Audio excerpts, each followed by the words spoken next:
Magandang araw po sa inyong lahat mga kababayan at welcome back dito po sa PNR at ito nga mga karibin natin Cheese, bumaliktad na palasyo at kamera, nagulat lahat. Yan mga kababayan, patungkol po riyan ang ating alamin at bibigyan ng komento ngayong araw na ito. Pero bago pong lahat, kung bago ka pa lang at di pa po nakapag-subscribe sa ating munting channel, please don't forget to subscribe. At palike na rin po ng video ito. Maraming salamat po at ito na nga, simulan na po natin to. Sawa ang bayan ko sa magnanakaw na tao.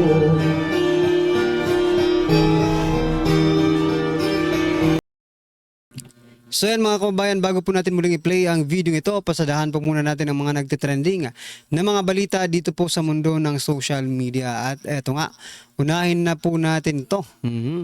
Sabi po dito ni Senator-elect Rodante Marcoleta, wag nang ituloy ang impeachment kung ayaw mapahiya. Ayan mga kababayan, nagbabala si Senator Rodante Marcoleta sa mga nagtatangkang mag-impeach kay Vice President Sara Duterte na kung ayaw nilang mapahiya ay iwag nang ituloy ang impeachment sapagkat may balak yatang ipahiya ni Senator-elect Rodante Marcoleta itong mga politikong ito. O yan mga kababayan, talaga namang kahiya-hiya ang ginagawa nila. Sapagkat kung sino patuloy yung nagsisilbi ng taus-puso at may malasakit sa taong bayan, siya patuloy itong kanilang i-impeach. Nako, hindi ba sila nahihiya mga kababayan? Tama po itong sinasabi ni Senator-elect Rodante Marcoleta na wag nang ituloy kung ayaw mapahiya. Kasi sabi niya nga nung una, na kailangan may solid kayong ebidensya. Dahil kung wala kayong solid evidence against Vice President Sara Duterte, ay hindi po, hindi po yan aasikasuhin or hindi po hindi nyo po makukumbinse yung mga senador na i-impeach si Vice President Sara Duterte. Yan mga kababayan, ano po ang inyong opinion dyan sa sinasabi ni Senator Rodante Marcoleta na wag nang ituloy kung ayaw mapahiya. Ito pa po mga kababayan, pasadahan din po natin itong si Escudero.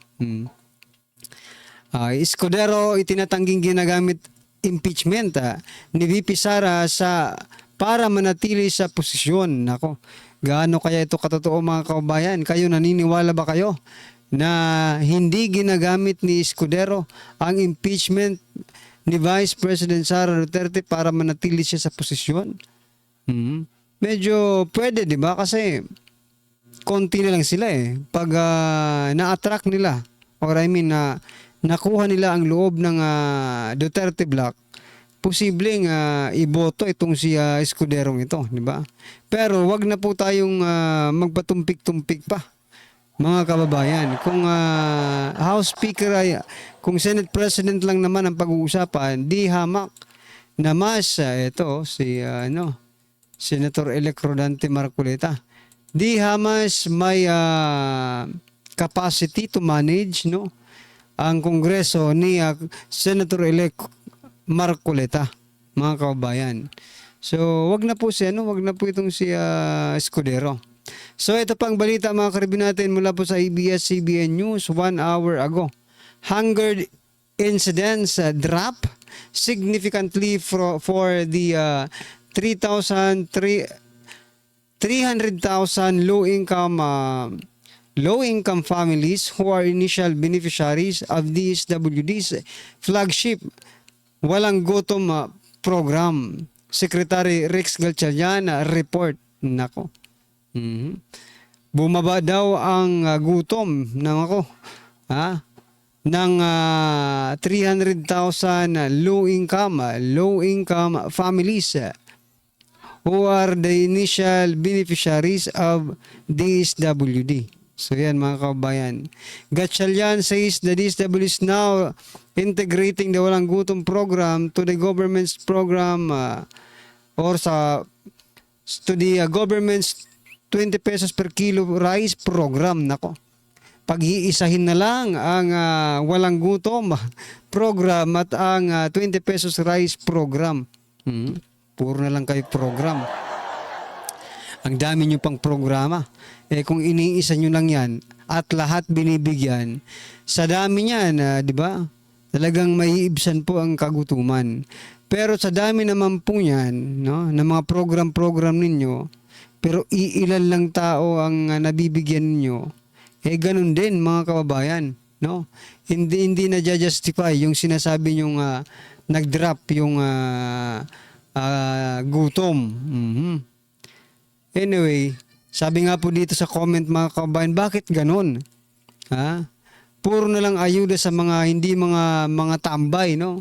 Sa mga walang trabaho, puro na lang ayuda. Yung mga nagtatrabaho, nagbibigay ng tax, hindi man lang ina-assess at tinutulungan ng DSWD. Bakit ganon? Sila po ang nagpapakahirap para kumita ang ating bansa.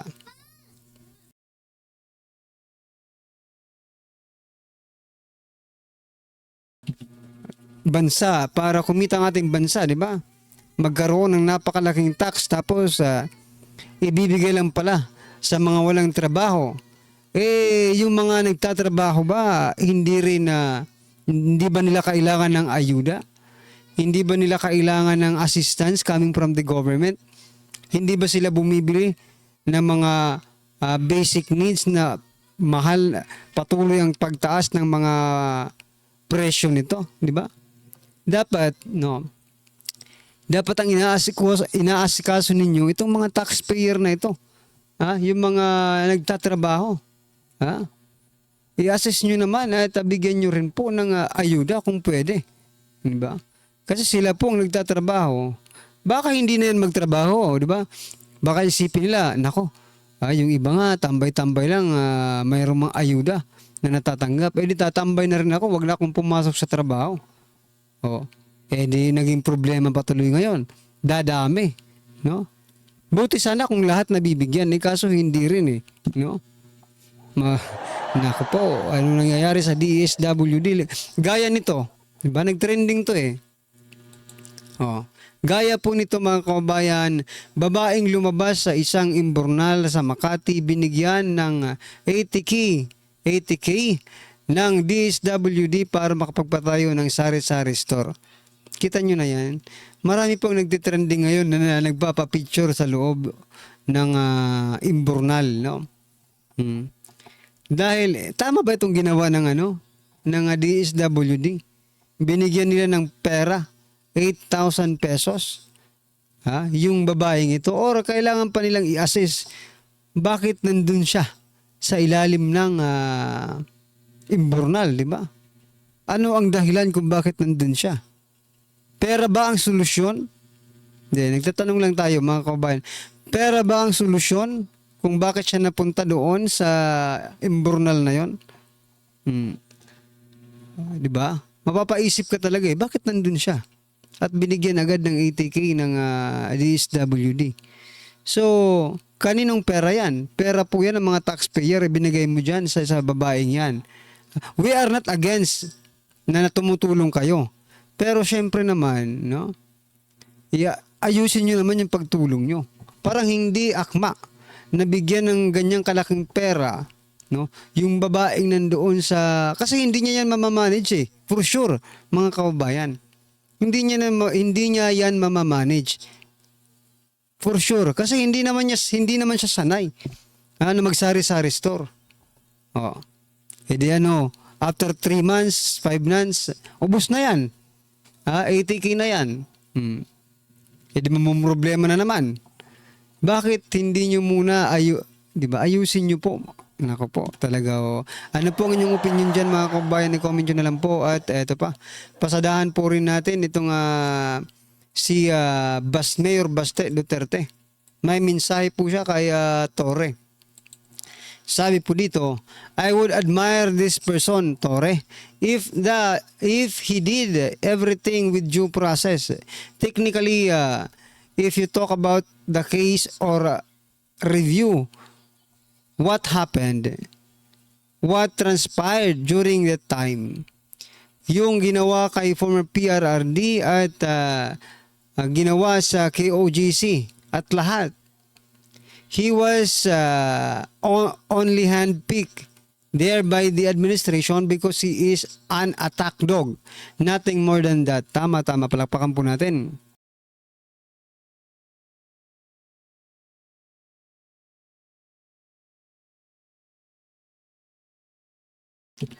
So yan mga kabayan, palakpakan po natin si Mayor Baste. Tama po, no? Maaaring ang reason why Torre was handpicked to be the PNP chief of the administration because siya po ay attack dog. Wala nang iba pa, attack dog. Ngayon nga di ba? Si Harry Roque, yun po yung magiging misyon ni Torre. Si Harry Roque at si Senator Bato. Oh. Sila po ang magiging misyon ngayon ni Torre. Pag hindi yan nangyari, nako, ano kayang mangyayari kay Torre mga kaubayan? Anyway, naniniwala ba kayo dito sa sinasabi ni Mayor Baste na si Torre ay attack dog ng administrasyong ito? Comment nyo na lang po sa baba at eto pa. Etong matindi mga kaubayan patungkol po kay Solgen Guevara. Sabi po dito sa One News, Guevara's recusal in Duterte case didn't affect Marcos' decision to accept his resignation. So mga kababayan, yung pagtanggi ni Solgen Guevara sa kaso ni Duterte, ni former President Duterte, ay hindi raw makakaapekto doon sa resignation ni sa bagay, tinanggal nyo na nga si Solgen Guevara. And I think hindi po kami naniniwala na walang kinalaman yon. Meron pong kinalaman yung pagtanggi ni Solgen Guevara sa kaso ni Duterte, Kasi alam naman natin ang administrasyong ito ay medyo galit na galit sa mga Duterte. Yan lang pong napapansin ko mga kabayan. Kayo ano pong yung opinion dyan? Comment nyo na lang po. At eto pa. Ito naman pong si Drilon. Ito ang appeal ni Drilon mga kabayan. I appeal that we should not let technicalities prevail over substantial issues. The people from the surveys would want a trial to know what is the truth on this allegation. I would appeal to my former colleagues. Let's try the case now. Let's hold the hearing now. Ito si Drilon, Sausaw ng sausaw, hindi naman pala sa senador. Senador mga yun si Drilon, parang hindi ito senador ngayon Drilon, wag ka nang umepal, dito sa impeachment na ito. Hayaan mong yung mga active senators na po ang magtrabaho. Ikaw, wala ka naman pakialam sa gobyerno natin ngayon, daldal ka ng daldal, meron ka bang balak na tumakbo muli bilang senador or mas mataas pa kesa po sa senador?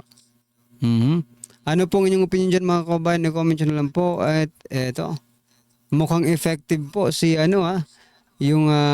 si Attorney Kaufman bilang attorney ni President Duterte. Sabi po dito, Palace tells Duterte lawyer, focus on your job, not fake news. Diba?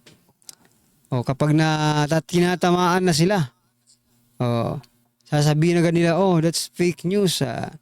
Malacanang has rebuked the lead counsel of former President Duterte, reminding him to focus his job. After the accused President Marcos Jr. Of orchestrating the former leader's prosecution before the International Criminal Court. Sino pa ba ang sisisihin mo? Sino ba ang commander-in-chief ng PNP? Di ba? Ang presidente po. Ngayon, sino ang gusto mong sisihin, Castro?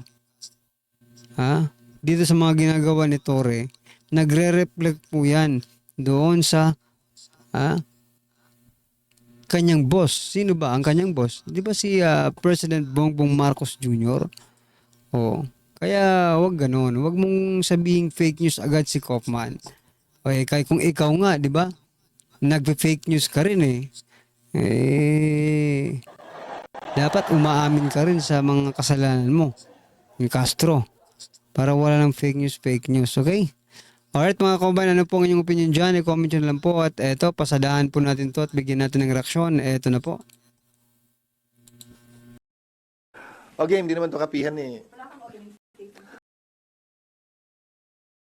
Magandang umaga. Ito ang unang araw ng pagre-resume ng sesyon para sa susunod na 6 na araw ng sesyon bago tuluyang magtapos ang ika-11 na kongreso.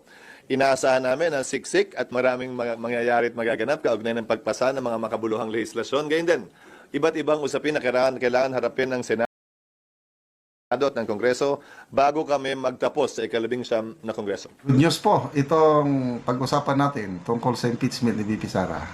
Bigyan natin ng reaction opinion itong article ng politico.com.ph. Ito ang title, Dribble na, papatayin lang pala. Cheese Escudero leads 11. Kill impeachment senators. Ano ba ito? Ay, lumalabas ngayon, anti-impeachment na si Senator Cheese Escudero. Base dito sa article ng politico.com. Okay, basahin natin ha. Anti-impeachment na siya eh. Senate President Escudero is reportedly determined to bury yung ilibing, the impeachment trial of Vice President Sara Duterte. A move seen by insiders as a calculated play to keep the Duterte bloc in his corner and secure his hold on the Senate presidency. Galing! Kasi alanganin yung kanyang Senate presidency. Pwede siyang maagawan ng trono ni Senator Soto.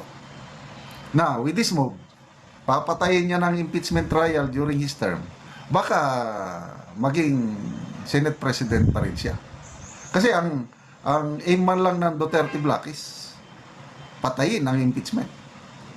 Pag pinatay, ang papatay mismo si Escudero, edi insured na yung boto niya sa Duterte bloc. Wais!